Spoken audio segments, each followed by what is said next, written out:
everyone, this is Shikha Jasmine Shekhawat. Nice to meet you all. Now let's begin with Bharti Nyaya Sanhita 2023, chapter Offense Affecting Human Body. सबसे पहले हम देखेंगे section 100 that is culpable homicide. अभी सिर्फ culpable homicide के बारे में सोचना है. Amounting to murder, not amounting to murder, ये आगे देखेंगे. अभी ये सेक्शन सिर्फ इस बारे में बता रहा है कि कल्पेबल होमिसाइड होता क्या है. तो कल्पेबल होमिसाइड का मतलब होता है कॉजेस डेथ, मतलब किसी की जान लेना या किसी की जान जाना. कैसे? By doing an act with an intention of causing death. कोई भी ऐसा एक्ट करके, डूइंग एन एक्ट, कोई ऐसा एक्ट करके इंटेंशन के साथ कि हमें सामने वाले की जान लेनी है. By causing bodily injury which likely to cause death, या किसी को इस तरह की इंजरी दे देना जैसे कि उसके सर फोड़ देना या सीधे उसके दिल पे गोली मार देना. That is called bodily injury, जिसकी वजह से उसकी जान जा सकती है. सामने वाले को पता है कि इस बॉडी इंजरी के बाद सामने वाले की जान पक्का जा सकती है. और has knowledge that the act death is likely to cause by this act, कि या तो किसी सामने वाले को नॉलेज हो. अब हम तीनों को एग्जांपल ले लेते हैं. डूइंग एन एक्ट और इसमें नॉलेज वाले में क्या फ़र्क है. First of all, act doing का मतलब है इंसान फिजिकली पर्सनली खुद इन्वॉल्व हो रहा है. किसी ने गड्ढा खोदा, उसके ऊपर झाड़ियाँ बिछा दी कि कोई थर्ड पर्सन चल के आएगा, वो इसमें गिरेगा और वो मर जाएगा. नीचे कुछ कीले वीले डाल दी, नीचे कांच डाल दिया, इस तरह से. तो वो खुद से वो गड्ढा खोद रहा है, खुद से वो सब डाल रहा है, तो वो होगा doing an act. Causing bodily injury, सामने वाले के हाथ पे ना मार के जानबूझ के आप उसके सर पे मार रहे हो, तो उससे आपको पता है कि अगर सर पे मारूंगा तो जान जाने के चांसेस बहुत ज़्यादा बढ़ जाएंगे. वो इंटेंशन के साथ कर रहा है. और हैज़ नॉलेज, या तो उसको नॉलेज हो कि कोई इंसान है झाड़ियों के पीछे छुपा हुआ है, तो वो क्या चाहेगा, किसी और को बोल देगा. लाइक ए बी एंड सी, तीन लोग गेम खेल रहे हैं. ए को पता है कि सी झाड़ियों के पीछे है, फिर भी वो बी को इंस्टिगेट करता है. बी को बोलता है कि तू ना झाड़ियों में जाके आग लगा दे, और बी ये कर भी देता है. इससे सी की डेथ हो जाती है. तो ए को तो पता था कि सी झाड़ियों के पीछे, तो उसने जानबूझ के कराया. उसको नॉलेज थी कि ऐसे होगा तो उसकी जान जा सकती है, और उसने कराया. फिजिकली इन्वॉल्व नहीं हो रहा है, उसने जानबूझ के नहीं इन्वॉल्व हुआ है, वो बस इन्वॉल्व है. उसने उसे इंसाइट किया है या फिर उसे भड़काया है. फिर इसमें तीन एक्सप्लेनेशन देके रखिए. सबसे पहले explanation 1, causes bodily injury to infirm diseased person which accelerate the death of the person deemed to cause death. अगर कोई किसी ऐसे इंसान को चोट पहुंचाता है जो ऑलरेडी बीमार है या ऑलरेडी उसको कोई बॉडीली इंजरी हो रखी है, लाइक कोई इंसान वेंटिलेटर पे है, सामने वाला जाके उसका ऑक्सीजन मास्क निकाल देता है, वो नहीं बोला कि भाई मैंने तो नहीं लिया था वेंटिलेटर पे, तो पहले से आपको पता है उसका ऑक्सीजन मास्क हटा दोगे तो वो मर जाएगा. वो इंसान ऑलरेडी वेंटिलेटर पे, उसकी मशीनें ऑफ कर दोगे तो वो मर जाएगा. तो उस इंसान को एक्सेलरेट कर दिया, उसकी डेथ को एक्सेलरेट कर देते हैं, तब ऐसा बोलते हैं. Explanation 2, death caused by bodily injury. The person who causes such bodily injury is deemed to cause death, even though death can be prevented by medical treatment. अब जिस किसी ने भी उसे बॉडीली इंजरी दी है, जैसे कि मैंने बताया कि वेंटिलेटर पे था, उसका ऑक्सीजन मास्क निकाल दिया. अब उसे वेंटिलेटर पे किसी ने पहुंचाया भी तो होगा ना. हो सकता है किसी ने पहले मार कुटाई की हो जिसकी वजह से वो वेंटिलेटर पे पहुंचा हो. अब वो ये नहीं बोल सकता है कि इसको डॉक्टर को दिखाया होता, उसने मास्क नहीं उतारा होता तो ये बच जाता.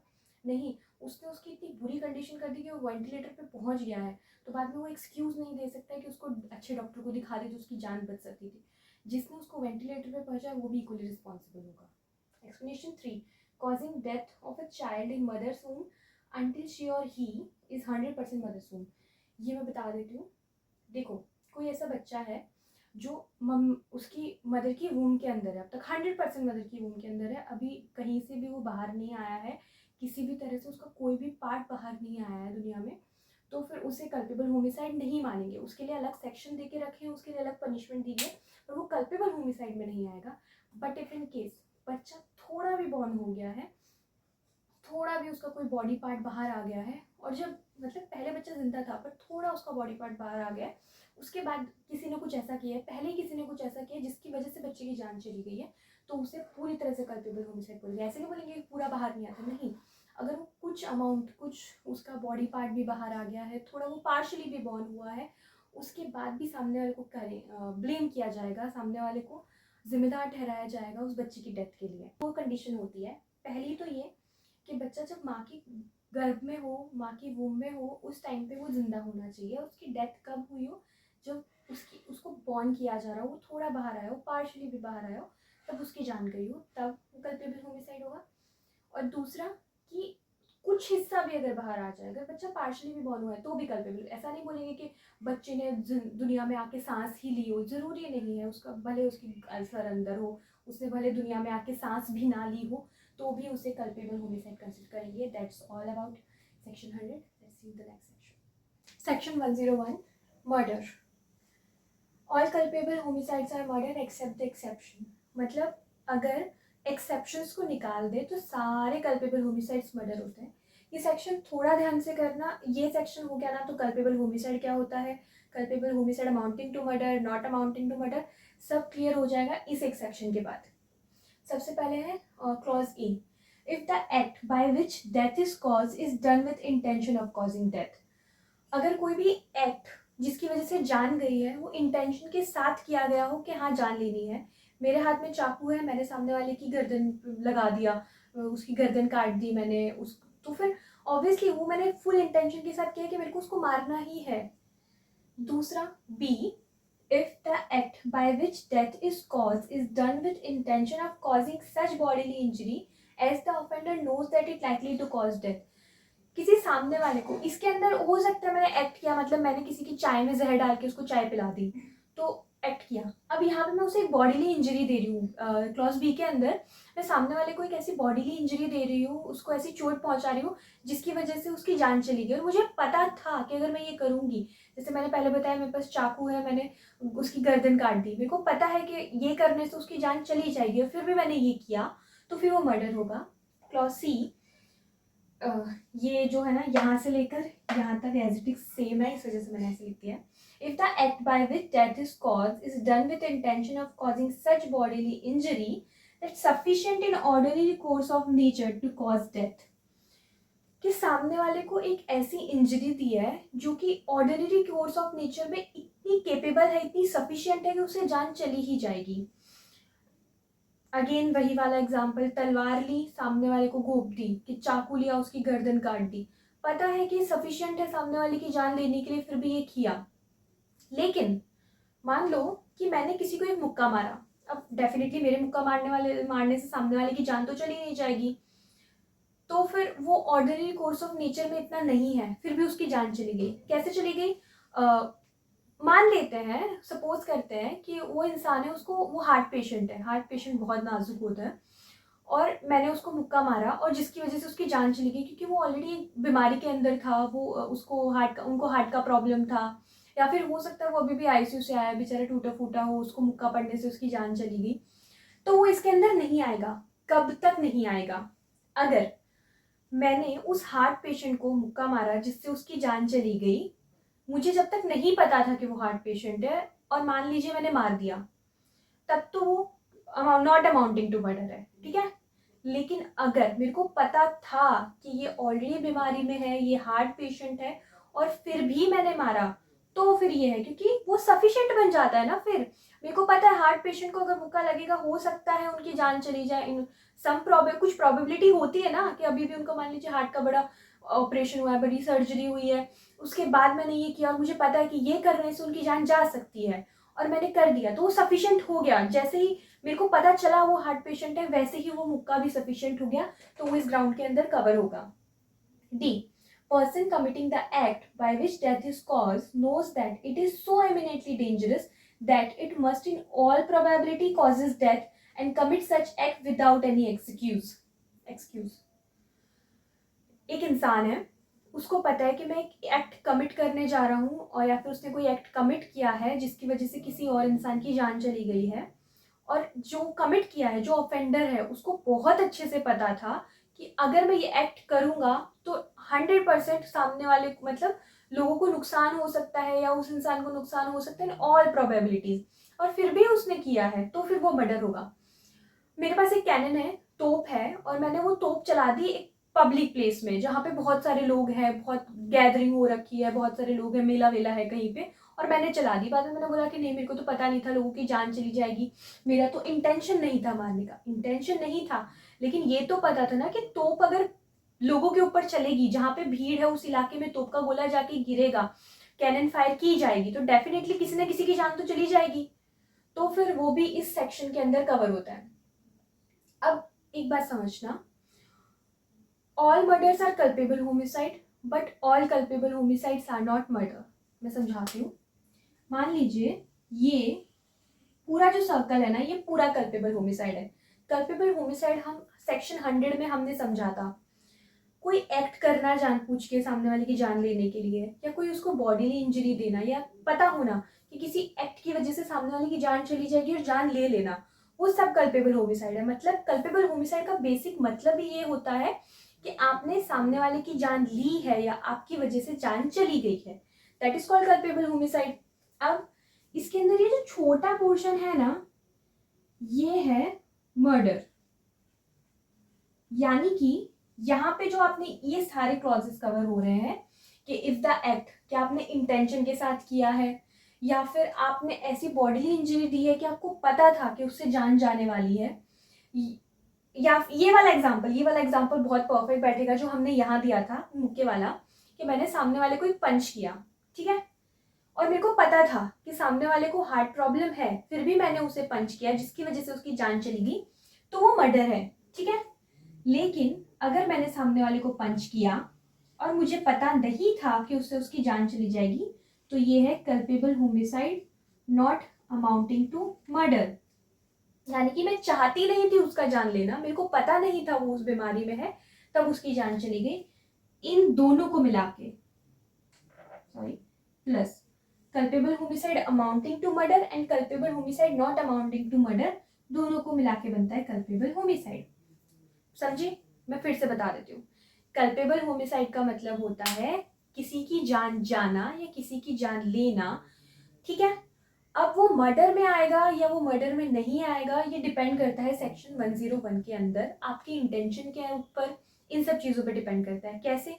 अगर आपने जानबूझ के इंटेंशन के साथ सामने वाले की जान लेने के लिए ही वो किया है, तो फिर वो मर्डर होगा। लेकिन इसी सेक्शन के अंदर 10 एक्सेप्शन दे के रखे हैं, और अगर आपने किसी की जान दी है अंडर दोज एक्सेप्शन, ठीक है, वो जो भी 10 एक्सेप्शन है उसमें अगर आपने किसी की जान ली है, तो फिर वो मर्डर नहीं होगा, फिर वो होगा culpable homicide not amounting to murder. मतलब आप या तो जान लेना नहीं चाहते थे या किसी वजह से ले लिया आपने, जैसे यहाँ पे मिसअंडरस्टैंडिंग की वजह से, मुझे तो पता नहीं था कि मैं पंच करूंगी उसकी वजह से सामने वाले की जान चली जाएगी, पर मैंने कर दिया, वो चली गई, तो वो नॉट अमाउंटिंग टू मर्डर है। अब मैं ये बार बार स्ट्रेस क्यों दे रही हूँ, हो सकता है बात आपको समझ आ रही हो, आपको पहली बार जैसे आपने सेक्शन पढ़ा हो आपको अच्छे से समझ आ गया हो, लेकिन कुछ ऐसे भी लोग हैं जो वीडियो देख रहे हैं जिनको शायद समझ नहीं आया हो, इसलिए मैं बार बार रिपीट कर रही हूँ। तो कल्पेबल होमिसाइड मतलब सारे जितने भी मर्डर हुए, जितनी भी जाने गई हैं, सब कल्पेबल होमिसाइड है। लेकिन मर्डर है या नहीं है वो एक्सेप्शन और इन क्लॉजेस पे डिपेंड करता है। अगर क्लॉजेस के अंदर आ रहा है तो मर्डर है, अगर एक्सेप्शन में आ रहा है तो मर्डर नहीं है, culpable homicide not amounting to murder है। और जो भी एक्सेप्शन में नहीं आता है वो ऑटोमेटिकली वो मर्डर हो जाता है, जो जो इस एक्सेप्शन में नहीं आएगा वो सब मर्डर ही होगा डेफिनेटली। ओके, अब इसका एक्सेप्शन 1 है, अगेन बता देती हूँ। अगर कोई भी मर्डर यानी तो अगर एक्सेप्शन में आ रहा है तो फिर वो कल्पेबल होमिसाइड है, वरना वो मर्डर है। तो exception 1, by grave and sudden provocation death is caused of a person who give the provocation और causes the death by mistake और एक्सीडेंट। यानी कि किसी की जान इसलिए चली गई हो या किसी ने इसलिए ली क्योंकि उसने एकदम ग्रेव एंड सडन प्रोवोकेशन दिया हो। ग्रेव मतलब कि इतना ज़्यादा कि हो सकता है कि सामने वाले को लगा हो कि मेरे को मेरी जान का खतरा है, अगर मैंने सामने वाले को नुकसान नहीं पहुंचा तो डेफिनेटली वो मुझे नुकसान पहुंचा देगा, इतना ग्रेव। और सडन क्यों? क्योंकि अगर हमारे पास सोचने समझने का टाइम होता है तो फिर हम खुद को शांत कर सकते हैं, हम बचने के और तरीके निकाल सकते हैं, हमें सामने वाले की जान देना बिल्कुल ज़रूरी नहीं है। इसलिए the provocation should be grave and sudden, both grave and sudden.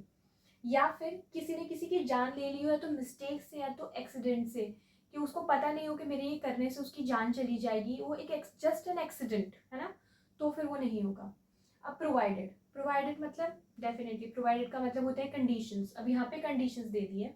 A, provocation should not be sought और वॉलंटरी बाय ऑफेंडर। यानी कि कभी कभी क्या होता है ना, ऑफेंडर किसी और की जान लेने के लिए उसे मजबूर कर देते हैं कि वो उन्हें प्रवोक करे। मतलब अगर मैंने किसी को बोला कि मैं तेरी जान ले लूंगा और उसने भी सामने से बोला ऐसे कैसे ले लेगा, मैं ना ले लूँ तेरी जान, मैंने उसको मार दिया कि देखो ये तो बोल रहा था मेरी जान ले लेगा, पर उसने सामने से सॉर्ट किया ना, सामने से मांगा वो प्रोवोकेशन उसके किसी एक्ट की वजह से, या उसने वॉलेंट्री किया, उसने सामने से कुछ ऐसा किया कि सामने वाले ने फिर उसके अगेंस्ट कुछ करने की कोशिश की और उसने उसकी जान ले ली। एक चोर है, वो घर में घुसा, तो चोर के मालिक ने जैसे ही चोर को देखा वो उसको मारने के लिए दौड़ा।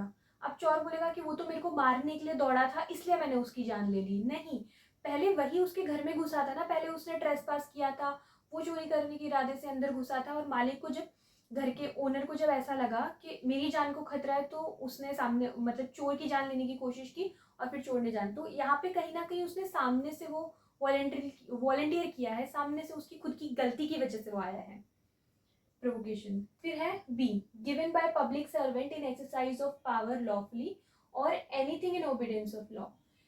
कोई इंसान है, वो लॉफुली कुछ कर रहा है, नॉर्मल इंसान की बात कर रहे हैं, कोई भी नॉर्मल इंसान है, आज किसी ने, कोई ट्रेसपासर है, किसी के घर में ज़बरदस्ती घुस रहा है और उसने उसको डराने के लिए, उसको घर से निकालने के लिए वो डंडा लेके आएगी, चल मेरे घर से निकल, तू ट्रेसपासर है, मैं तेरे को अलाउ नहीं करता हूँ मेरे घर में, तो उस ट्रेसपासर ने गन उठाई और सामने वाले को गोली मार दी कि तो डंडे से मेरे को मारने की कोशिश कर रहा था तो मैंने कर दिया, नहीं, पहले उसने खुद से कुछ किया ना जिसकी वजह से हुआ, और वो लॉफुल कर रहा था, जो भी मालिक था ना वो लॉफुली कर रहा था ये सब कुछ।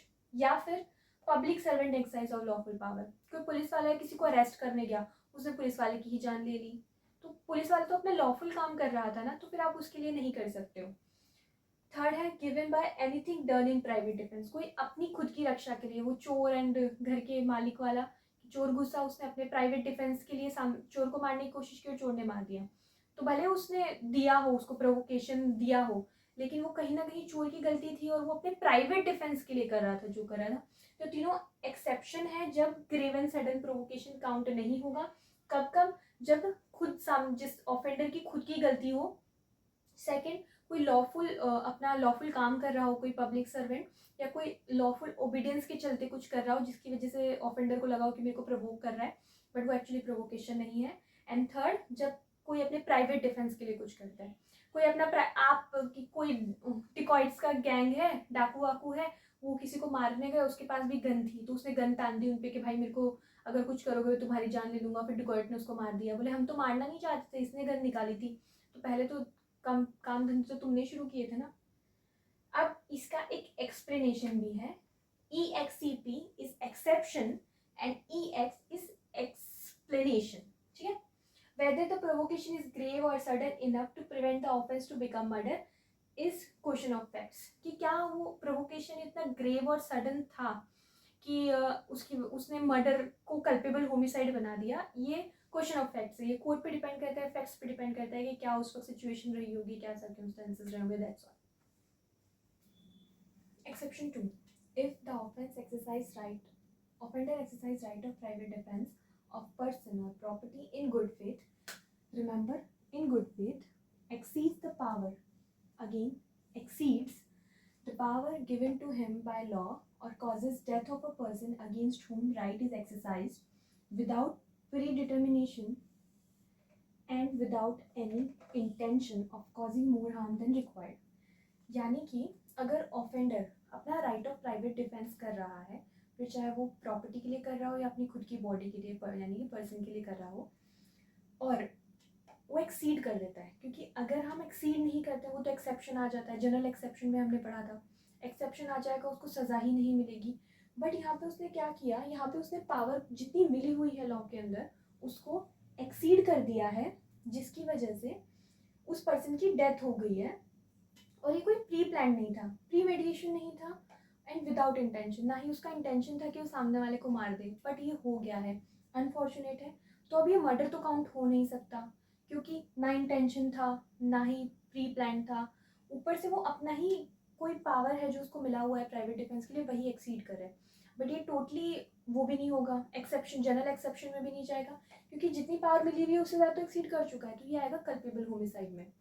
अगर वो प्राइवेट डिफेंस ना करके डायरेक्ट सामने वाले को विथ मेडिएशन विथ प्लानिंग अगर वो सामने वाले को मारता है, तो फिर उसकी पनिशमेंट जो है ना वो हो सकती है मोर देन 10 ईयर्स, और लाइफ इम्प्रिजमेंट हो सकती है, डेथ हो सकती है। पर अगर कल्पेबल होमिसाइड होता है ना तो कुछ लाइटर पनिशमेंट मिलती है एज कंपेरिजन टू मर्डर, और जनरल एक्सेप्शन डेफिनेटली नहीं होगा क्योंकि पावर एक्सीड कर दी है।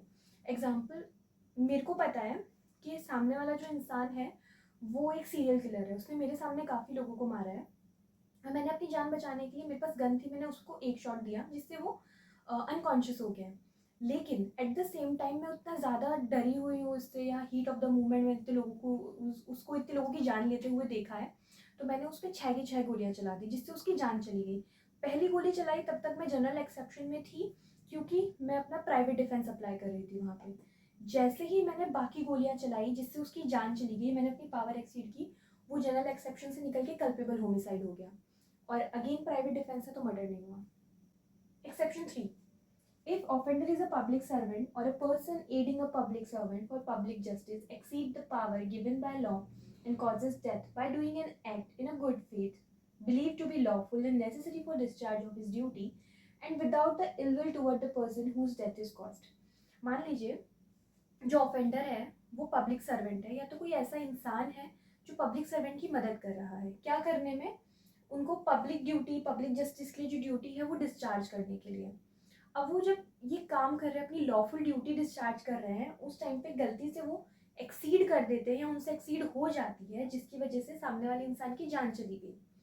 अब फर्स्ट ऑफ ऑल उनका कोई इल विल नहीं था उसके कि हाँ मेरे को उस इंसान की जान लेनी ही है, वो जस्ट बिकॉज वो तो अपना, और उनको लग रहा था कि वो नेसेसरी है, वो जो भी कर रहे हैं ना उनको लग रहा था इन गुड फेथ, उनको लग रहा था believe to be lawful and necessary for discharging of his duty, कि मेरे को अपनी ड्यूटी डिस्चार्ज करने के लिए ये करना ज़रूरी है और उसकी वजह से जान चली गई, तो फिर वो कल्पेबल होमिसाइड होगा।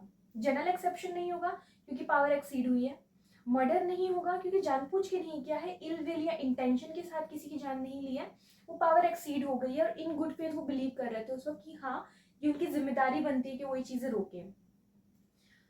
मान एक पुलिस ऑफिसर है और एक क्रिमिनल को अपने साथ पुलिस स्टेशन लेके जा रहा है और क्रिमिनल भागने की कोशिश नहीं कर रहा है, बट कुछ ऐसा सर्क्यूमस्टेंसेस क्रिएट हो गए हैं कि पुलिस ऑफिसर को लग रहा है कि क्रिमिनल भागने की कोशिश कर रहा है और मुझे उसे रोकने के लिए उस पर गोली चलानी पड़ेगी। अब गोली कहाँ तक चला सकती हो, या फिर हाँ वो भाग ही रहा है, वो क्रिमिनल जो है वो भाग रहा है। अब पुलिस इंस्पेक्टर की जिम्मेदारी बनती है कि उसके पैर पर गोली चला के उसे रोके, लेकिन वो अपनी पावर एक्सीड करते हैं और वो उसके गर्दन पर या फिर मान लीजिए उसके सर पे गोली चला देते हैं जिससे वो इंसान ऑन द स्पॉट, वो क्रिमिनल ऑन द स्पॉट खत्म हो जाता है। तो यहाँ पर वो अपनी ड्यूटी ही डिस्चार्ज कर रहे थे, कर तो अपना काम रहे थे, उसको रोक रहे थे भागने से, पर हो क्या गया, उन्होंने एक्सीड कर दी अपनी पावर, उसकी जान ले ली, तो ये कल्पेबल होमिसाइड हो जाएगा, ना कि मर्डर होगा। First of all, there is a change. Actually, that is my mistake. I said there is 10 exception. No, there are only 5 exception. Okay, 5 exception that make a murder to culpable homicide. ऐसे सिर्फ 5 exception है जो murder को culpable homicide बनाते हैं। Exception number 4, if it is a committed without premeditation in a sudden fight in heat of a moment upon sudden quarrel and offender should not take undue advantage in cruel and unusual way और manner same thing। अगर ऐसा होता है कि प्रीमेडिटेशन यानी कि कोई pre planning नहीं की गई है और जो भी डेथ हुई है वो एक सडन फाइट में, एक सडन क्वेरल में एकदम से हो गई है, प्लस जो ऑफेंडर है जिन्होंने डेथ की, कमिट की है, जिन्होंने डेथ की है सामने वाले की, उन्होंने कोई अनड्यू एडवांटेज नहीं लिया है सिचुएशन का, या बहुत क्रूअल वे में, क्रूअल मैनर के अंदर उस इंसान के साथ गलत नहीं किया है। It's just a heat of a moment जब सब कुछ हो गया है। इसका एक एक्सप्लेनेशन है, it is इमैटेरियल which party offers the provocation और कमिट द फर्स्ट असॉल्ट। अब ये सेम एक्सेप्शन हमने एक्सेप्शन 1 भी देखा था जहाँ पे बोल रहे थे कि provoke and sudden and grave provocation हमको मिला है, एंड यहाँ पे भी ऐसा ही कुछ हो रहा है कि एक सडन फाइट के अंदर एकदम से डेथ हो जा रही है। तो क्या डिफरेंस है कि यहाँ पर जो डेथ हुई है ना ऑफेंडर में, यहाँ पे मैटर नहीं करता है कि किस इंसान ने पहले प्रोवोक किया है या किसने पहले असॉल्ट किया है, कि फाइट का स्टार्टिंग किसने किया है। 2 लोगों के बीच में फाइट चल रही है, एक की जान चली गई, क्यों चली गई, क्योंकि फाइट में एकदम सडन मतलब प्रोवोकेशन मिल गया था, या वो एकदम से हीट ऑफ द मोमेंट में सामने वाले की जान ले ली, इस वजह से जान चली गई। अब ये नहीं बोल सकता कि मैंने नहीं भाई, पहले उसने स्टार्ट किया था, जान चली गई है, कल्पेबल होमिसाइड बन गया है वो। फिर आता है exception 5, when the person whose death is cause is above the age of 18 years suffer the death or take the risk of death with his own consent. जिस भी इंसान की जान गई है वो 18 साल से ज़्यादा था और वो उसने कंसेंट दिया था, जो भी एक्ट उसके साथ हो रहा है उसके लिए उसने कंसेंट दिया था. मान लीजिए कि दो लोग हैं, कोई आर्चरी या फिर गन शूटिंग ऐसा कुछ करके एंड लोग गेम खेल रहे हैं. जो 18 साल का उसने बोला हाँ मैं तो सेव अपने सर पे रखूँगा. अब लग सकती है ना सामने वाले को, it's not a big deal कि मैं तो भाई प्रो ही हूँ, मैं तो नहीं ही मारूंगा. हो सकता है लग गई हो, फिर वो कल्पेबल होमिसाइड हो जाएगा. उसने कंसेंट दिया था, ये एक रॉन्गफुल एक्ट था, उसके लिए उसने कंसेंट दिया था, तो फिर वो मर्डर नहीं होगा. विदाउट कंसेंट होगा तो मर्डर हो जाएगा. अगर 18 साल से ऊपर का इंसान है और उसने कंसेंट दिया है तो कल्पेबल होमिसाइड हो जाएगा. तो ये 5 एक्सेप्शन हो जाते हैं. अगर कोई भी मर्डर यानी कि कोई भी कल्पेबल होमिसाइड अगर इन एक्सेप्शंस में आता है तो वो कल्पेबल होमिसाइड ही रहता है, मर्डर नहीं बनता है. Section 102. Culpable homicide by causing death of a person other than person whose death was intended. इसका मतलब ये है कि किसी इंसान ने मारने की कोशिश की किसी और को और उसकी जगह मर कोई और गया, तो उसको किस तरह से पनिश करेंगे या उसको क्या माना जाएगा. तो पहले एग्जांपल से समझते हैं. एक इंसान है, उसने गन शूट की एक इंसान पे, सामने दो लोग खड़े थे ए और बी. तो बहुत अच्छा निशाना नहीं था जेड का, तो उसने जैसे ही गन शूट की ए को ना लग के वो बी को लग गई. अब वो ना तो बी को मारना चाहता था ना ही उसको ऐसा था कि वो बी को लग जाएगी, लेकिन वो हो गया. पर वो उसका इंटेंशन ज़रूर था किसी को मारना, पर बी को मारना उसका इंटेंशन नहीं था. लेकिन फिर भी उसे इसी तरह पनिश करा जाएगा, ऐसा माना जाएगा कि उसने with intention with knowledge B को मारा है. क्योंकि ऐसा नहीं था कि गलती से उसकी जान गई है. वो जान तो जेड किसी की जान तो लेना ही चाहता था, बी की नहीं तो ए की तो लेना चाहता था, पर चली बी की गई तो माना जाएगा कि उसने जानबूझ के बी की जान ली है और उसका इंटेंशन बी को जान लेना था, ना कि ए का. फिर उसे पनिश किया जाएगा. Section 103. Punishment for murder. Murder की क्या पनिशमेंट हो सकता है? डेथ और imprisonment for life plus fine. या तो डेथ या इम्प्रिजमेंट फॉर लाइफ और फाइन, इन तीन और नहीं प्लस फाइन, दोनों के साथ फाइन भी होगा. If murder is committed by a group of 5 or more persons on the ground of race, caste, community, gender, place of birth, language, personal belief or any other similar ground, each member of such group punished with death or imprisonment of life plus fine. अगर किसी इंसान ने सामने वाले की मतलब 5 या 5 से ज़्यादा लोग हैं, उन्होंने कुछ लोगों की जान ले ली है, किसी एक इंसान की जान ले ली है, कौन से बेसिस के ऊपर, कौन से ग्राउंड के ऊपर? उसकी रेस के ऊपर, उसकी कास्ट, उसकी community, gender, place of birth, वो कौन सी लैंग्वेज बोलता था, या फिर कोई भी अदर सिमिलर ग्राउंड, उस पर अगर उसकी जान ले ली है तो फिर हर मेंबर को या तो डेथ होगी या लाइफ इम्प्रिजमेंट प्लस फाइन, ये होगा. फिर बाद में वो ये नहीं बोल सकता है कि नहीं नहीं मैं नहीं चाहता था इसकी जान लेना. अगर वो उस ग्रुप का हिस्सा है तो उसको भी सेम पनिशमेंट मिली जाएगी. Section 104. Whoever being under life imprisonment commit murder punished with death or life imprisonment which means remainder of person's natural life. अगर कोई इंसान ऑलरेडी लाइफ इम्प्रिजमेंट के अंदर है और वो उसके बाद कमिट कर देता है मर्डर, तो फिर उसके लिए क्या पनिशमेंट होगी? डेथ और लाइफ इम्प्रिजमेंट अगेन.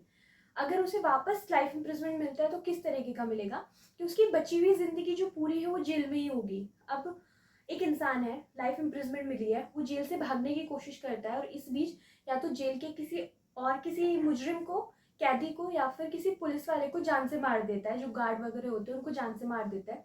तो अगली जो पनिशमेंट होगी या तो डेथ होगी या लाइफ इम्प्रिजमेंट, जो भी उसकी बची हुई जिंदगी है पूरी उस लाइफ इम्प्रिजमेंट में निकलेगी. अगर ये काम कोई 30 साल का इंसान कर रहा है तो जब तक वो मरेगा नहीं तब तक वो जेल में ही रहेगा. Section 104. Section 105. Punishment for culpable homicide not amounting to murder. वो बहुत लिखने में आलस आती है तो मैंने शॉर्ट फॉर्म करके लिख दिया. Please bear with me this time. If the act is done with intention of causing death or causing bodily injury which likely to cause death, punished with life imprisonment or 5 to 10 year of imprisonment plus fine. यानी कि अगर कोई act with intention कर रहा है कि उसका intention है डेथ के पीछे और उसने जान ले भी ली है, कब होगा कल्पेबल होमिसाइड? जब जान चली गई हो. तो उसने इंटेंशन के साथ कोई एक्ट किया ताकि सामने वाले की जान चली जाए, या फिर उसने उसे कुछ ऐसी बॉडीली इंजरी दे दिया है जिससे उसकी जान चली जाए और चली भी गई है, तो उसको लाइफ इम्प्रिजमेंट मिलेगा या इम्प्रिजमेंट मिलेगा जो 5 साल से लेकर के 10 साल तक का होगा और plus fine. If the act is done with knowledge, that is likely to cause death, but without intention. Knowledge के साथ तो हो रहा है एक्ट, लेकिन इंटेंशन के बिना हो रहा है, कॉजिंग डेथ और causing bodily injury which likely to cause death, punish with imprisonment में extended to 10 year plus fine. यानी कि अगर कोई एक्ट है वो नॉलेज के साथ तो हो रहा है, उसको पता है कि इससे जान जा सकती है, पर उसका जान लेने का कोई इरादा नहीं था, कोई इंटेंशन नहीं था, और उसने या फिर कोई ऐसी बॉडीली इंजरी दे दी है उसको जिससे उसकी जान जा सकती है, चली गई एक्चुअली, लेकिन नॉलेज के साथ गई है, इंटेंशन नहीं था यहाँ पे। और इसमें दोनों में डिफरेंस क्या है, यहाँ पे इंटेंशन है और यहाँ पे इंटेंशन नहीं है। तो इम्प्रिजमेंट में up to extended to 10 year plus fine. अब ऐसा लग सकता है कि दोनों में पनिशमेंट तो बस लाइफ इम्प्रिजमेंट नहीं है, पर दोनों में पनिशमेंट तो सेम है। यहाँ पे पनिशमेंट स्पेसिफाई दे के रखी है कि नॉट लेस देन 5 ईयर, कि 5 साल से कम नहीं होनी चाहिए और कम से कम 10 साल होनी चाहिए, 10 साल तक हो सकती है और फाइन। लेकिन यहाँ पे प्रॉपरली कि 10 साल तक एक्सटेंड कर सकते हैं, यानी उसे 1 2 3 कितने भी साल की पनिशमेंट दे सकते हैं, अप टू द जज कि वो क्या सोचते हैं या क्या सर्क्यूमस्टेंसेस रहे होंगे। मान लीजिए कोई फाइट चल रही है, कोई इंसान है वो अपना सेल्फ डिफेंस के लिए सामने वाले को मारता है, और वो एक्सटेंड कर देता है, वो जो अपनी एक्सीड कर देता है जो पावर दी हुई है उसको, यानी कि जैसे मैंने एग्जांपल दिया था कि एक गोली चलाता है तब तक तो वो पावर में है कि अपनी जान बचाने के लिए एक गोली चलाए, पर डर इतना ज़्यादा है कि वो कंटिन्यू फायर करता रहता है जिससे सामने वाले की जान, तो पावर तो एक्सीड कर दी ना। अब यहाँ पर उसको नॉलेज थी कि ये करने से डेफिनेटली उसकी जान चली जाएगी, बट इंटेंशन वो जानबूझ के मारना नहीं चाह रहा था उसको, तो उसे वो पनिशमेंट कब तक 10 साल तक के लिए पनिश कर सकते हैं। 10 साल तक में कुछ भी हो सकता है, 1 2 3 4 5 up to 10 years plus fine. Section 106 causing death by negligence. अगर किसी की जान नेग्लिजेंस एक्ट की वजह से चली जाती है, ध्यान ना रखने की वजह से चली जाती है, तो पहले है सबसेक्शन 1। इफ, इसमें भी दो चीजें दे के रखी है। फर्स्ट, इफ द, दो पार्ट में डिवाइडेड है वो section, if the death is cause due to rash और negligent act not amounting to culpable homicide, CH is culpable homicide, imprisonment extended to 5 year, punish with imprisonment extended to 5 year plus fine। यानी कि अगर कोई rash या negligent act करता है जिसकी वजह से किसी की जान चली गई है और वो कल्पेबल होमिसाइड नहीं है, मतलब उसका ना तो कहीं पर कोई इंटेंशन था, ना बस एक नेग्लिजेंटली एक रैश एक्ट हो गया है जिसकी वजह से जान चली गई है, तो उसे 5 साल तक की सजा दी जा सकती है। 5 साल मतलब 1 2 3 4 5 कितने भी प्लस फाइन। अगर वही एक्ट जो रैश और जो नेग्लिजेंट एक्ट है वो किसी मेडिकल प्रैक्टिशनर ने किया है, यानी किसी डॉक्टर ने किया है, कब, मेडिकल प्रोसीजर करते टाइम पे, तो उसकी सजा हो सकती है 2 साल प्लस फाइन, मैं लिख देती हूँ 2 ईयर प्लस फाइन, ये सजा हो सकती है। और अप टू 2 ईयर्स मतलब 1 year 6 month 3 month whatever it is, वो सजा हो सकती है। अब यहाँ पे जो मेडिकल प्रैक्टिशनर है, मेडिकल प्रैक्टिशनर का मतलब क्या होगा, जो भी रजिस्टर्ड मेडिकल प्रैक्टिशनर है, जिन्होंने एक रजिस्टर्ड यूनिवर्सिटी से अपनी पढ़ाई की है, अपनी क्वालिफिकेशन कंप्लीट की है, और वो या तो सेंटर या तो स्टेट मेडिकल रजिस्टर जो होता है उसमें उनका नाम है, रजिस्टर्ड मेडिकल प्रैक्टिशनर है, सिर्फ वही आएंगे इसके अंदर। इसका सब सेक्शन 2 बोलता है causes death by rash or negligent driving of vehicle not amounting to murder, escape without reporting police or magistrate, punished with imprisonment extended to 10 year or fine। यानी कि यहाँ पे है पनिशमेंट, यानी कि किसी ने रैश और नेग्लिजेंट ड्राइविंग की एंड उसकी वजह से किसी की जान चली गई, but not a culpable homicide, उन्होंने कहीं पे भी इंटेंशन या फिर कुछ ऐसा सोच के नहीं किया था, बस वो ड्राइव कर रहे हैं और किसी की जान बचाते बचाते किसी और की जान ले ली, ठीक है, कभी ऐसा हो सकता है, फिर कभी खुद नहीं ध्यान नहीं दिया, ड्राइविंग ही बहुत खराब तरीके से कर रहे थे जिसकी वजह से किसी की जान चली गई। एंड मेन पॉइंट यहाँ पे, मेन कंसर्न क्या है कि वहां से स्केप कर दिए, भाग गए वहां से, ना तो पुलिस को इन्फॉर्म किया ना मजिस्ट्रेट को इन्फॉर्म किया, वहां से भाग गए, तो उस इंसान की पनिशमेंट कितनी हो सकती है, अप टू 10 ईयर्स तक हो सकती है। अगेन जज पर डिपेंड करता है कि वो कितनी पनिशमेंट, यानी कि 1 साल से लेकर के और 10 साल तक, या फिर महीने से लेकर के और 10 साल तक की पनिशमेंट हो सकती है, एंड प्लस फाइन।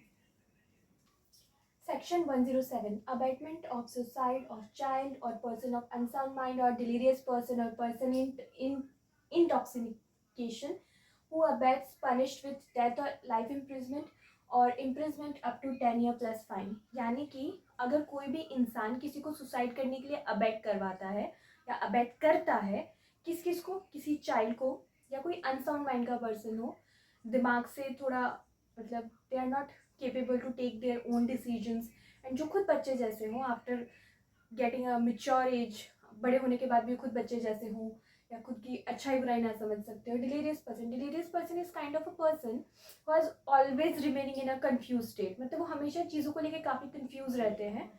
फिर है पर्सन इन इंटॉक्सिकेशन, या कोई ऐसा इंसान है जो या तो नशे में है या किसी और तरीके के इंटॉक्सिकेशन में है, तो उसको अबैट करते हैं कि वो सुसाइड कर ले, और वो इंसान सुसाइड कर लेता है, तो फिर उनको पनिशमेंट होती है अंडर दिस एक्ट कि या तो उसे डेथ पनिशमेंट होगी जिसने अबैट किया है, या लाइफ इम्प्रिजमेंट होगा, इम्प्रिजमेंट अप टू 10 ईयर, यानी 1 से लेकर 10 तक कितने भी साल पनिशमेंट हो सकती है, प्लस फाइन.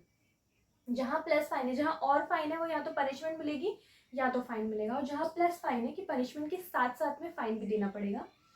अब अबेटमेंट के सेक्शन हम ऑलरेडी पढ़ चुके हैं, सेक्शन 45 टू सेक्शन 60, बट यहाँ पे अबेटमेंट किया और उसके बाद वो चीज़ हो चुकी है, यानी कि सुसाइड करने के लिए अबेट किया और वो पर्सन ने सुसाइड कर लिया, उसकी जान चली गई है. Section 108, if a person committed suicide who abets punish with imprisonment up to 10 year plus fine, यानी कि इन लोगों को छोड़ के कोई नॉर्मल इंसान को सुसाइड करने के लिए अबेट किया और उस इंसान ने सुसाइड कर लिया, उसकी जान चली गई, तो फिर कितनी पनिशमेंट होगी, 10 साल तक की पनिशमेंट होगी प्लस फाइन होगा. यहाँ पे थोड़ा कम और यहाँ पे ज़्यादा, ऑब्वियसली वो बच्चे को अबेट कर रहे हैं, अनसाउंड माइंड को अबेट कर रहे हैं, इस तरह से वो लोग केपेबल नहीं है खुद के लिए सही और गलत सोचने के लिए. इसलिए section 109, attempt to murder. Attempt to murder क्या होगा, मर्डर करना चाहते थे, कोशिश पूरी की थी बट कुछ कर नहीं पाए, that is called attempt to murder. If a person, subsection 1, if a person does an act with intention और knowledge, if by that act death is caused, he will be guilty of murder, punished with imprisonment up to 10 year plus fine. अब subsection 1 के अंदर भी दो situation दे रखी है. पहली situation है कि उसने मारने का ट्राई किया, मर्डर करने का ट्राई किया, या कोई एक्ट परफॉर्म किया, लाइक मैंने किसी के ऊपर गन शूट कर दिया है, ठीक है, वो इंसान सामने था और वो बिल्कुल पास से चली गई, या फिर करी तो उसी पे थी बट इधर उधर लग गई, कहीं पे किसी सामान पे लग गई और उस इंसान का कुछ नहीं बिगड़ा, ठीक है, तो वो इस सेक्शन के अंदर, इस सेक्शन के इस पार्ट के अंदर आएंगे. तो कोशिश तो पूरी की थी बट कुछ नहीं हुआ, तो कैसे पनिश होंगे, punishment up to 10 year plus fine, यानी उन्हें 10 साल तक की सजा और फाइन होगा. अगर कोई हर्ट हो जाता है कि मान लो जान देने के लिए किया, बस हाथ पे लग के निकल गई या शोल्डर पे लग के निकल गई, पैर पे लग गई, जान नहीं गई पर हर्ट हो गया इंसान, तो उनकी पनिशमेंट लाइफ इम्प्रिजमेंट हो सकती है या up to 10 year plus fine. अगर हर्ट नहीं हुआ है, कोशिश की थी, इंसान की डेथ हुई नहीं है, तो कितनी होगी, 10 साल. अगर कोशिश करते हुए सामने वाले इंसान जिसकी जान लेने की कोशिश की उसे कोई हर्ट हो गया है, उसे कोई चोट पहुंच गई है, तो लाइफ इम्प्रिजमेंट भी हो सकता है, बाकी 10 साल प्लस फाइन तो है ही सही. फिर है 2, if person offending under subsection 1,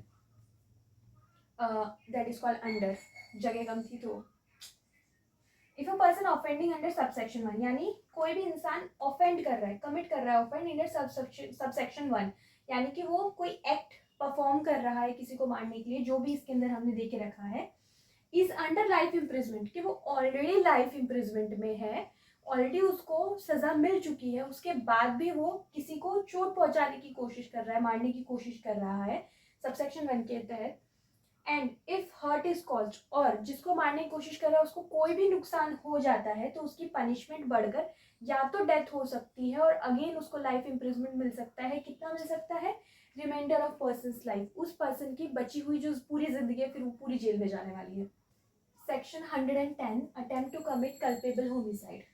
Whoever does an act with intention or knowledge, if by that act death is caused, he will be guilty of culpable homicide not amounting to murder, punished with imprisonment up to 3 years, fine or both. If hurt is caused, punished with imprisonment up to 7 years or fine or with both. अगर कोई इंसान कुछ act commit करता है, कोई act करता है and उसके लिए उसकी इंटेंशन और नॉलेज के साथ में उसको पता है कि अगर वो एक्ट की वजह से जान चली गई तो वो culpable homicide not amounting to murder के लिए चार्ज हो जाएगा, यानी कल्पेबल होमिसाइड के लिए चार्ज होगा, तो उसको पनिशमेंट कितनी होगी, इम्प्रिजमेंट अप टू 3 ईयर और फाइन और विथ बोथ. यानी उसने जस्ट एक्ट किया है, उसकी वजह से जान गई नहीं है, पर अगर चली जाती तो फिर उसको कल्पेबल होमिसाइड माना जाता, तो उसके लिए पनिशमेंट क्या है, 3 साल तक की पनिशमेंट है, या तो आप फाइन दे सकते हो या दोनों भी हो सकता है। और अगर उस एक्ट की वजह से कोई हर्ट कॉज हो जाता है तो पनिशमेंट अप टू 7 ईयर और फाइन और विथ बोथ। और अगर उसकी वजह से कोई हर्ट हुआ है तो उसको कितनी 7 साल तक की सज़ा मिल सकती है, या तो फाइन हो सकता है या तो बोथ हो सकता है, यानी दोनों, fine plus imprisonment up to 7 years. कोई इंसान है, उसको एकदम ग्रेव एंड सडन प्रोवोकेशन मिला है, जेड करके एक आदमी है, उसको ग्रेव एंड सडन प्रोवोकेशन मिला है और उसने इसमें आके टैश में आके और बी पे पिस्टल फायर कर दी, ठीक है, तो बी को लगी नहीं, कोशिश तो उसे पूरी की थी मारने की पर बी को लगी नहीं, और ये ग्रेव एंड सडन प्रोवोकेशन की वजह से तो कल्पेबल होमिसाइड है। लगी नहीं तो अटेम्प्ट में आएगा, कितने साल, 3 साल तक की पनिशमेंट हो सकती है, या तो फाइन देना पड़ जाएगा या तो दोनों भी हो सकता है। अगर उसको लग गई, कंधे पे लग गई, पैर पे लग गई, कुछ जान नहीं गई बट लग गई, हर्ट हो गया उसको, तो फिर 7 साल तक की पनिशमेंट होगी, या तो फाइन देना पड़ेगा या तो दोनों भी हो सकते हैं। अब section 111 organise crime, continuing unlawful activity including kidnapping, robbery, vehicle theft, extortion, land grabbing, contract killing, economic offenses, cybercrime, trafficking of person, drugs, weapons or illicit goods or service, human trafficking for prostitution or ransom, ये सब unlawful activities हैं जो करना organise crime माना जाएगा, तो ये सब अनलॉफुल एक्टिविटीज़ है। देन बाय पर्सन और ग्रुप ऑफ कंसर्ट, सिंगली और jointly, either as a member of organized crime syndicate or on behalf of the member of the syndicate, by use of violence, threat of violence, intimidation, coercion or by other unlawful means for direct or indirect material benefit including financial benefit constitute organized crime। अब यहाँ पे क्या क्या बता रखा है ना कि ऑर्गेनाइज क्राइम क्या होता है, ये पूरा सेक्शन 11 ऑर्गेनाइज क्राइम के ही बारे में बात कर रहा है। पहले तो उसने इसको, हम समझेंगे इसको 4 पार्ट में डिवाइड किया हुआ है, एक ही प्रॉपर पैराग्राफ में देके रखा है बट हमने 4 पार्ट में डिवाइड कर लिया है। फर्स्ट जो है वो हमने ये सारी अनलॉफुल एक्टिविटीज़ है जो ऑर्गेनाइज क्राइम माना जाएगा। क्या क्या करना माना जाएगा, चाहे किडनैपिंग हो, रॉबरी हो, theft of vehicle, extortion, land grabbing, ये सारे वो ऑफेंसेस हैं जो ऑर्गेनाइज क्राइम में आएंगे। अब ये कौन करेगा, बाय पर्सन और ग्रुप इन कंसर्ट, सिंगली और जॉइंटली, यानी कि कोई भी एक इंसान या फिर कोई एक ग्रुप मिलके, अब चाहे अकेले या जॉइंटली, अब कॉन्सर्ट का मतलब ही होता है मिलके, बट कॉन्सर्ट भी सिंगल और जॉइंटली, जैसे कि अलग अलग पार्ट होते हैं। कुछ लोगों का काम है किडनैप करके लेके आना, फिर वो किसी को हैंडल करेंगे, फिर वो आगे जाएंगे और वो आगे उनको, चाहे उनको रैंसम के लिए या उन प्रोस्टिट्यूशन के लिए, किसी और चीज़ के लिए यूज़ करेंगे उन बच्चों को या उन लोगों को। लेकिन इफ़ इन केस अगर ये एक ही ग्रुप कर रहा है, अभी तो ये 2 अलग अलग ग्रुप कर रहे हैं कॉन्सेप्ट में, लेकिन अगर ये पूरा एक ही ग्रुप कर रहा है, कोई माफिया कर रहा है, तो वो भी आएगा इसके अंदर एज अ, या तो आप as a member of the syndicate group, syndicate organization कर रहे हो, या फिर आप on behalf of that member of the syndicate, क्या उस किसी मेंबर के बिहाफ पे कर रहे हो तो भी आप इसके अंदर काउंट होंगे। By use of violence, threat of violence, intimidation, coercion और बाय अदर अनलॉफुल मीन्स। और ये आप कैसे कर रहे हो कि वायलेंस, अगर आप किसी के साथ वायलेंस कर रहे हो या उसे थ्रेट कर रहे हो वायलेंस करने के लिए। फिर आता है फॉर डायरेक्ट और इनडायरेक्ट मटेरियल बेनिफिट सॉरी, यानी कि अब जो भी आप ये सब अनलॉफुल एक्टिविटीज कर रहे हो, या तो आपको इनसे डायरेक्टली बेनिफिट हो रहा है या फिर इनडायरेक्टली कोई बेनिफिट हो रहा है। यहाँ पे ना एक्सप्लेनेशन भी दे के रखी है, organise crime syndicate, continuing unlawful activity और economic offences. First of all organise crime syndicate क्या होता है, जहाँ पर लोग मिलके ऑर्गेनाइज तरीके से कोई क्राइम करते हैं, ग्रुप में होते हैं मिलजुल के या जिस भी तरीके से। ऑर्गेनाइज क्राइम मतलब ये सारे जो भी क्राइम है ना, ये ऑर्गेनाइज क्राइम है। और जब आप उनको एक सिंडिकेट बना के करते हो, यानी एक ग्रुप बना के करते हो, बहुत सारे लोग मिलके करते हैं, या आप पार्ट्स में डिवाइड हो जाते हो कि तुम्हारा काम है ड्रग्स सप्लाई करना, तुम्हारा काम है ड्रग डिस्ट्रीब्यूट करना, इस तरीके से कर रहे हो, सिंगली कर रहे हो, जॉइंटली कर रहे हो, तो पार्ट होगा ऑर्गेनाइज क्राइम सिंडिकेट का। फिर है कंटिन्यूइंग अनलॉफुल एक्टिविटीज़। क्या होता है, जो भी अनलॉफुल एक्टिविटीज़ है जो कंटिन्यूंस में हो रही है और जो प्रोहिबिटेड बाय लॉ है, वो सब कंटिन्यूइंग अनलॉफुल एक्टिविटी होगी under this section. And economic offences, फिर चाहे वो काउंटरफेटिंग कॉइन्स हो, करेंसी हो, और या फिर फ्रॉड विथ बैंक हो, या किसी ऑर्गेनाइजेशन, फाइनेंशियल ऑर्गेनाइजेशन के साथ आप कोई फ्रॉड कर रहे हो, कोई ऐसी स्कीम बना रहे हो तो डिफ्रॉड मैनी पीपल्स और गवर्नमेंट, ये सब इकोनॉमिक ऑफेंसेस के अंदर आएगा। ठीक है, तो ये सेक्शन इसी बारे में बात कर रहा है। Section 111 sub section 2। Sub section 1 में हम ऑलरेडी देख चुके हैं कि ऑर्गेनाइज क्राइम क्या क्या होंगे, कौन कौन करता है, ऑर्गेनाइज क्राइम सिंडिकेट क्या होते हैं, इकोनॉमिक ऑफेंसेस क्या होते हैं, इसके अंदर पनिशमेंट बता रखी है। तो पहले जो पनिशमेंट है ना, हुएवर कमिट ऑर्गेनाइज क्राइम, जो भी ऑर्गेनाइज क्राइम करता है, offence result in death of any person. अगर ऐसा होता है कि ऑर्गेनाइज क्राइम करते हुए किसी इंसान की जान चली गई, तो पनिशमेंट क्या होगी, या तो डेथ हो सकती है या लाइफ इम्प्रिजमेंट हो सकती है, दोनों में से, प्लस फाइन लगेगा कम से कम 10 लाख रुपए का। कम से कम 10 लाख का मतलब उससे ज़्यादा नहीं हो, उससे ज़्यादा हो सकता है पर 10 लाख से कम नहीं हो सकता है, not less then 10 lakh rupees in other case. यानी अगर किसी की जान नहीं जाती है, जस्ट ऑर्गेनाइज क्राइम ही चल रहा है, तो punished with imprisonment not less than 5 year, मतलब 5 साल से लेकर के अप टू लाइफ इम्प्रिजमेंट तक की सजा मिल सकती है। यानी 5 साल से लेकर के लाइफ इम्प्रिजमेंट तक की सजा मिल सकती है, प्लस फाइन कितने का लगेगा, कम से कम 5 लाख का। 5 लाख से कम का नहीं होना चाहिए, 5 लाख से ज्यादा का हो सकता है। Sub section 3, whoever abets, attempts, conspire or knowingly facilitates commission of organized crime or engages in preparation, punished with imprisonment from 5 year to life imprisonment plus fine not less than 5 lakh rupees। अब अगर कोई attempt करता है, करने की कोशिश करता है बट हुआ नहीं, कोई अबेट करता है, किसी को भड़काता है, इंस्टिगेट करता है ऑर्गेनाइज क्राइम करने के लिए, या कॉन्स्पायर करता है, कुछ लोगों के साथ मिलके प्लानिंग प्लॉटिंग करता है, या नोइंगली फैसिलिटेट, जो भी कोई इंसान ऑर्गेनाइज क्राइम कर रहा है उसको फैसिलिटेट करता है, उसको हेल्प प्रोवाइड करता है, किसी भी तरह की हेल्प हो सकती है वो, और ये जानते हुए कि वो इंसान ऑर्गेनाइज क्राइम परफॉर्म कर रहा है, प्लस इंगेजेस इन प्रिपरेशन, या किसी भी स्टेज पे, किसी भी प्लेस पे, कहीं पे भी वो उसकी प्रिपरेशन प्रोसेस में साथ देता है, तो उसकी पनिशमेंट कितनी हो सकती है, 5 साल से लेकर लाइफ इम्प्रिजमेंट और कम से कम 5 लाख का फाइन। जो एनी अदर केस है ना, वही सेम वाला होगा। मतलब ये समझ लो, जो अटेम्प्ट करने की कोशिश करता है, जहाँ पे अटेम्प्ट आ गया ना, abate, attempt, conspire, knowingly facilitate और इंगेजेस इन प्रिपरेशन, ये सब में ना अटेम्प्ट याद रख लो कि अटेम्प्ट करेगा ना जो, उसकी पनिशमेंट सेम वैसी होगी जिसने ऑर्गेनाइज क्राइम किया है बट किसी की जान नहीं ली है। दोनों के लिए पनिशमेंट क्या होगी, 5 साल से लेकर के लाइफ इम्प्रिजमेंट तक की सजा हो सकती है और कम से कम 5 लाख का फाइन होगा। ठीक है, याद रहेगा subsection 2 and subsection 3। Subsection 4, member of organize crime syndicate punish with imprisonment from 5 year to life imprisonment plus fine not less than 5 lakh rupees. यानी कि अगर कोई सिर्फ सिंडिकेट ग्रुप का, यानी ऑर्गेनाइज क्राइम सिंडिकेट का अगर कोई सिर्फ मेंबर भी है तो भी वो पनिशेबल होगा 5 साल से लेकर के और लाइफ इम्प्रिजमेंट तक, और कम से कम 5 लाख का फाइन उस पर इम्पोज किया जाएगा। उससे ज़्यादा हो सकता है, उससे कम नहीं हो सकता, not less then. Whoever intentionally harbor or conceal any person who committed organized crime punished with imprisonment from 3 year to life imprisonment plus fine not be less than 5 lakh rupees।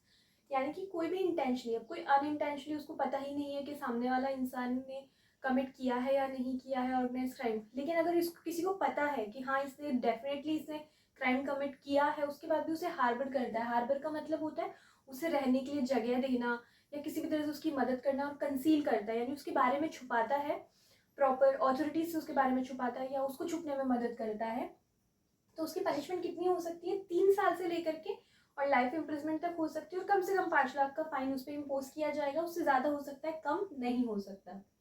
Provided, condition दे के रखी है, not apply to spouse of the offender.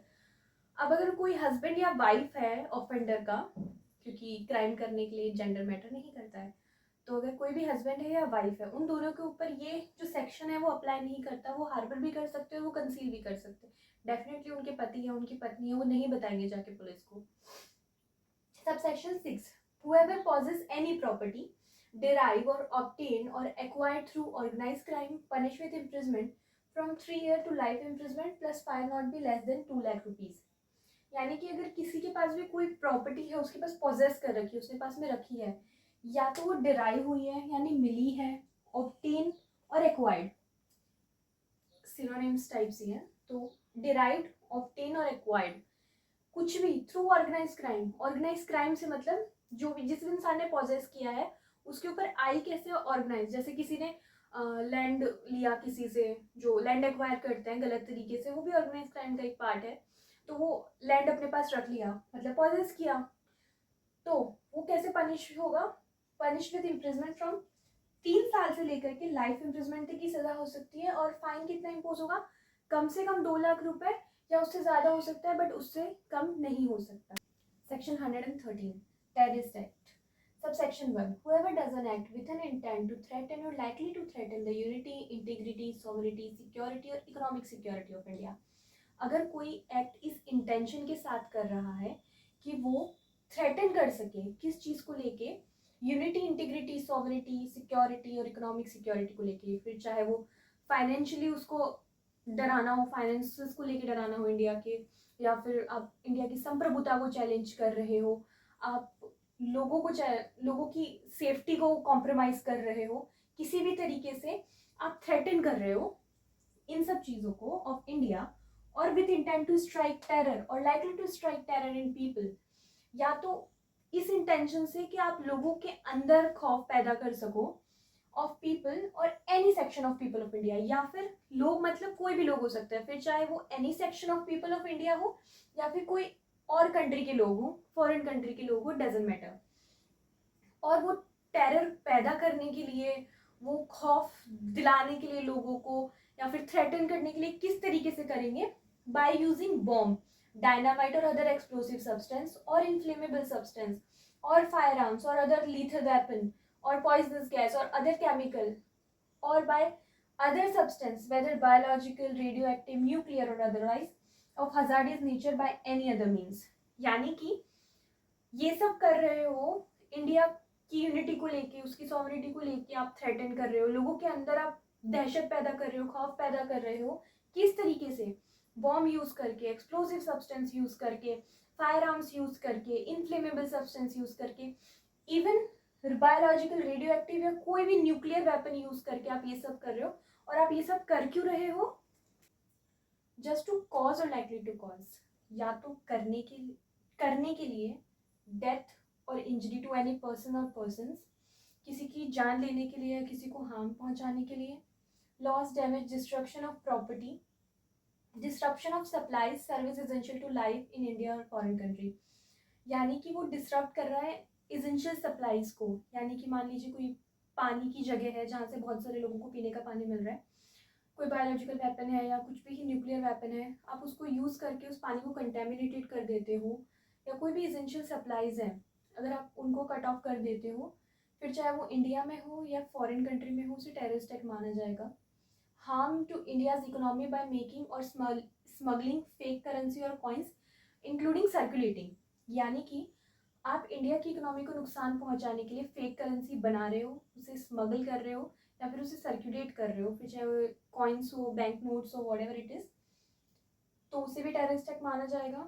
5, ये है sub clause 5, destruction of important government और defence property in India और another country, यानी कि जो भी ऐसी चीज़ें हैं, ऐसी प्रॉपर्टी है जो या तो डिफेंस के लिए यूज़ आती है, या स्टेट गवर्नमेंट, सेंट्रल गवर्नमेंट या फिर कोई फॉरेन एजेंसी उसे यूज़ करती है उस प्रॉपर्टी को, और आप उसी को डिस्ट्रक्ट कर देते हो, तो भी उसे टेररिस्ट एक्ट माना जाएगा।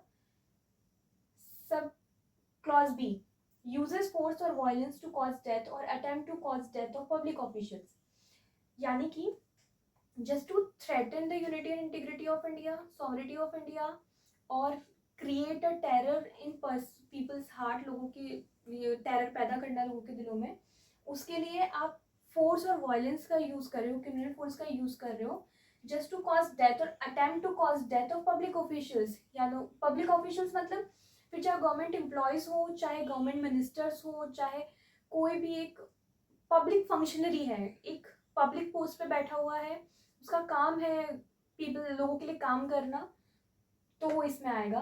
तो आप उसकी डेथ कर देते हो तो भी ये एक टेररिस्ट एक्ट होगा। Clause, detain, kidnap, abduct any person or threatening to kill or injure that person, to compel Indian government, state government, government of any foreign country, international or inter-government organization or any other person to do or abstain from doing an act, यानी कि अगर कोई किसी को kidnap करता है, एक इंसान है किसी और को किडनैप कर लेता है और उसे मारने की धमकी देता है just to compel the government of India और एनी फॉरेन कंट्री और एनी स्टेट गवर्नमेंट और कोई भी इंटरनेशनल गवर्नमेंट ऑर्गेनाइजेशन हो या किसी भी इंसान को उसे मारने की धमकी देता है कि अगर मैं इसे मार दूंगी या तो तुम कुछ करो या तुम कुछ मत करो, तो भी वो टेररिस्ट एक्ट काउंट होगा। तो यानी कि सेक्शन 113 के अंदर सबसेक्शन 1 हमें बता रखा है टेररिस्ट एक्ट का मतलब होता है थ्रेटन करना unity, integrity, sovereignty, security and economic stability को लेके इंडिया को, या फिर लोगों के दिलों में टेरर पैदा करना, डर पैदा करना, है ना। फिर चाहे वो इंडिया के लोग हों या कोई फॉरेन कंट्री के लोग हों, तो वो टेररिस्ट एक्ट होगा। क्लॉज ए, बी एंड सी के अंदर ये बताया हुआ है कि कैसे कर सकते हो, या तो आप बॉम्ब एक्सप्लोजिव यूज़ करके, क्लॉज ए के अंदर बोल रखा है ना कि बॉम्ब एक्सप्लोसिव, वो क्या बोलते हैं उसको, फायर आर्म्स या कोई भी इनफ्लेमेबल सब्सटेंस, कोई भी बायोलॉजिकल या फिर न्यूक्लियर वेपन यूज़ करके आप ये सब कर रहे हो, लोगों की जान ले रहे हो, उन्हें हर्ट कर रहे हो, उन्हें डरा रहे हो, प्रॉपर्टी डैमेज कर रहे हो, या तो फिर आप किसी पब्लिक फंक्शनरी को मारने की धमकी दे रहे हो, या तो उन्हें नुकसान पहुंचा रहे हो बाय यूजिंग क्रिमिनल फोर्स, है ना। एंड ये बोल रहा है कि अगर आप किसी को किडनैप भी कर रहे हो just to compel the government to do something और नॉट टू डू समथिंग, ये सब टेररिस्ट एक्ट है।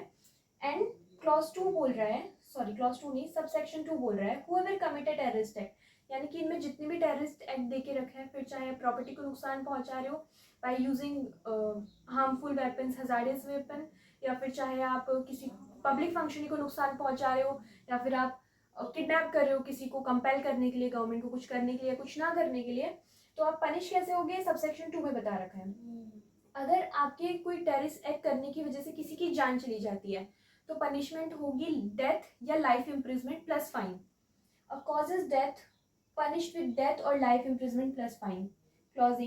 क्लॉज बी बोल रहा है कि अगर जान नहीं जाती, सिर्फ इंजरी हुई है या फिर जान जाने के अलावा कोई प्रॉपर्टी डैमेज हुई है, कुछ भी ऐसा हुआ है पर जान नहीं गई है किसी की, तो आपकी पनिशमेंट कितनी हो सकती है, 5 साल से लेकर के लाइफ इम्प्रिजमेंट तक की सजा हो सकती है, प्लस फाइन हो सकता है। In any other case punish with imprisonment of 5 years to life imprisonment plus fine।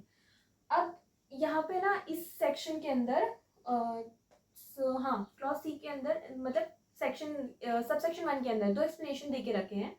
First explanation तो बोल रहे हैं पब्लिक फंक्शनरी क्या होती है। पब्लिक फंक्शनरी का मतलब ये होता है कि कोई भी कॉन्स्टिट्यूशनल अथॉरिटी है उसे हम पब्लिक फंक्शनरी मानेंगे, या फिर सेंट्रल गवर्नमेंट ने नोटिफाई किया है ऑफिशियल गैजेट में किसी को एज अ पब्लिक फंक्शनरी, तो पब्लिक फंक्शनरी होगी। अब कॉन्स्टिट्यूशन में कौन कौन हो सकते हैं, prime minister, president, chief minister, cabinet of ministers, या फिर वो हाँ IAS IPS, फिर अपने ये हो गए जजेस हो गए, ये सब पब्लिक फंक्शनरीज हैं।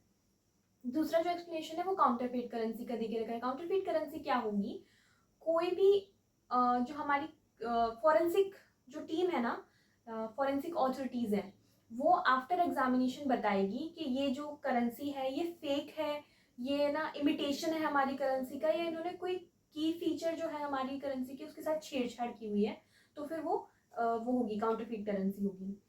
और हाँ जब मैं बोल रही हूँ प्लस फाइन का मतलब ये होता है, या पनिशमेंट के साथ साथ फाइन भी लगेगा, वापस बता रही हूँ, पर प्लस फाइन जहाँ पे देके रखा है वहाँ का मतलब ये है कि पनिशमेंट के साथ साथ फाइन भी होगा, और अगर और फाइन देके रखा है मतलब या तो पनिशमेंट होगी या तो फाइन होगा। समझ आया।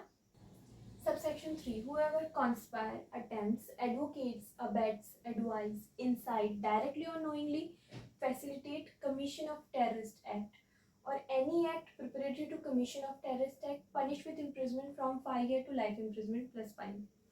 यानी कि अगर कोई भी इंसान किसी को कॉन्स्पायर करता है, मतलब किसी के साथ प्लानिंग एंड प्लॉटिंग करता है, या अटेम्प्ट करता है, करने की कोशिश करता है, एडवोकेट यानी कि सही बताता है टेररिस्ट एक्ट को।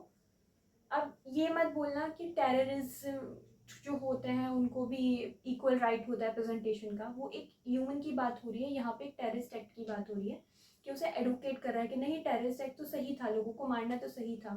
तो एडवोकेट्स, अबेट्स भड़काता है, इंसाइट करता है, एडवाइस, इंसाइट एक ही मतलब है, डायरेक्टली और knowingly facilitate commission of terrorist act, जानबूझ के, डायरेक्टली यानी सामने से, एंड नोइंगली जानबूझकर कोई भी टेररिस्ट एक्ट को करने में, कमीशन करने में उसकी मदद करता है, और any act preparatory commission act, या फिर कोई ऐसा एक्ट जो एक प्रिपरेशन फेज है, यानी कि आपको पता है कि आप इंसान को फैसिलिटेट कर रहे हो, किस चीज़ को लेके फैसिलिटेट कर रहे हो कि एक बॉम्ब बनाने के लिए, कि मैंने बॉम्ब नहीं बनाया, डायरेक्टली मैंने बॉम्ब नहीं बनाया, मैंने बस उसको सामान ला के दिया और उस सामान से उसने बॉम्ब बना लिया। तो this is coming to the any act preparatory to commission of terrorist act punish with imprisonment from 5 year to life imprisonment.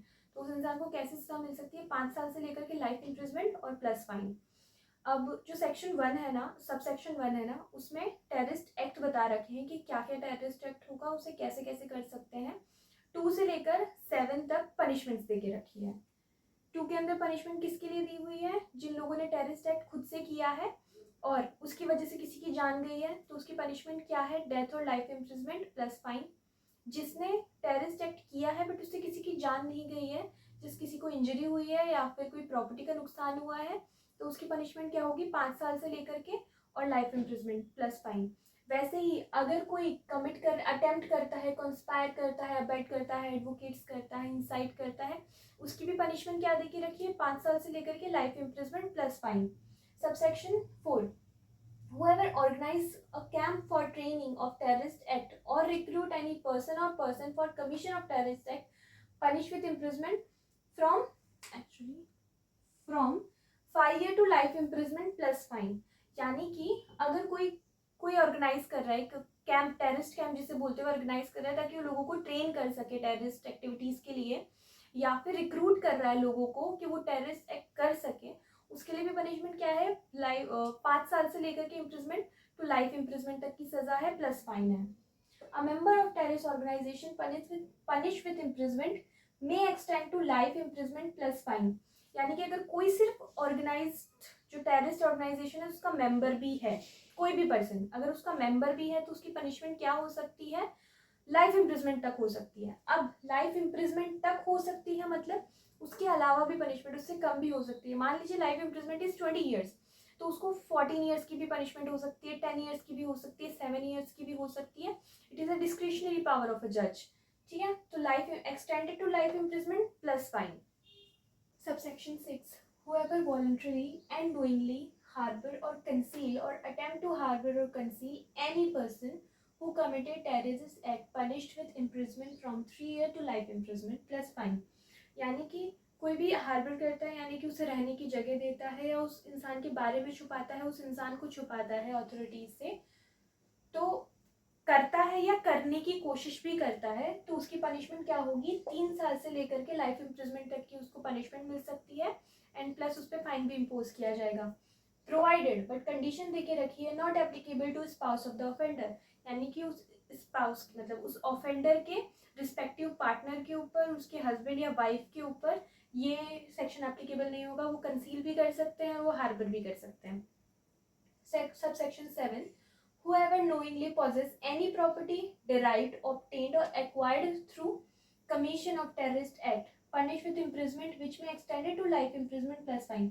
यानी कि अगर कोई भी ऐसी प्रॉपर्टी को अपने पास पोजेस करता है, अपने पास रखता है, जो या तो ऑब्टेन्ड हुई हो, एक्वायर्ड हुई हो या डिराइव हुई हो, किससे, कोई भी कमीशन ऑफ टेररिस्ट एक्ट से, यानी कि आपने किसी को नुकसान पहुंचाया, या फिर जैसे हमने देखा था किडनैप किया, किडनैप करके किसी से कुछ ले लिया आपने और उसे किसी ने पोजेस करके रखा है, तो जिस इंसान ने उसे पोजेस किया, whether he is a member और not, whether he is a don और नॉट, मतलब उसने खुद ने ये सब चीज़ें की हो या नहीं की हो, बस उसके पास पोजेशन है उस चीज़ का, तो उसकी पनिशमेंट कितनी हो सकती है, लाइफ इम्प्रिजमेंट तक की सज़ा हो सकती है। लाइफ इम्प्रिजमेंट तक की सज़ा का मतलब ये होता है, एक्सटेंडेड लाइफ इम्प्रिजमेंट, कि उसे कितनी भी सज़ा मिल सकती है अप टू लाइफ इम्प्रिजमेंट। यानी अगर 20 साल का लाइफ इम्प्रिजमेंट है तो अगेन उसे 15 साल, 10 साल, 9 साल, 7 साल, 6 साल, कोई भी सज़ा हो सकती है, एंड प्लस उस पर फाइन भी इम्पोज किया जाएगा। लास्ट में एक एक्सप्लेनेशन दे के रखा है, officer not below the rank of superintendent of police decide whether to register case under this section और under unlawful activity prevention act. यानी कि जो एसपी या फिर उनसे अबव रैंक वाले, एसपी यानी सुपरिटेंडेंट ऑफ पुलिस जो रैंक है उससे नीचे कोई डिसाइड नहीं कर सकता, सिर्फ एसपी या उनसे अबव रैंक वाले डिसाइड कर सकते हैं कि जो केस रजिस्टर्ड होगा वो अंडर दिस सेक्शन होगा, यानी सेक्शन 113 के अंदर होगा या अंडर यूएपीए जो एक्ट है उसके अंदर रजिस्टर होगा। तो यहाँ पे हमारा ऑफेंस अफेक्टिंग ह्यूमन बॉडी के अंदर जो हमारा पार्ट है ना, अफेक्टिंग लाइफ, वो कंप्लीट होता है। नेक्स्ट पार्ट में हम देखेंगे हर्ट। अगर कोई भी डाउट हो तो please comment below, like if you like, and at least subscribe. Bye bye.